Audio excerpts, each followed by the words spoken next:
Kedatangan wisatawan mancanegara ke Bali pada bulan Juni 2015 mencapai 359.702 orang. Wisatawan mancanegara yang datang melalui bandara mencapai 357.712 orang dan melalui pelabuhan laut sebesar 1.990 orang. Jumlah ini mengalami kenaikan mencapai 8,87% dibandingkan bulan yang sama pada tahun 2014, naik 21,53% dibandingkan Mei 2015. Australia masih menjadi penyumbang wisman tertinggi, yang diikuti Tiongkok, Jepang, Malaysia, dan Korea Selatan.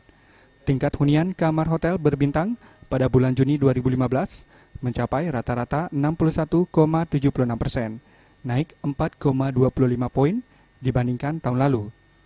Penyusunan Siregar berharap kondisi mengembirakan ini tidak turun drastis di bulan Agustus nanti.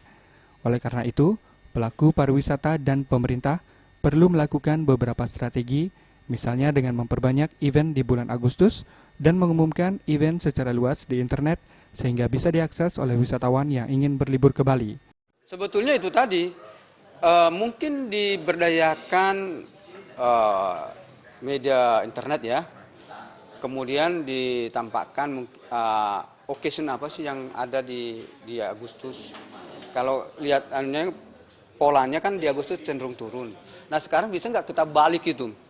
Kalau misalnya turun pun jangan turun terlalu dalam.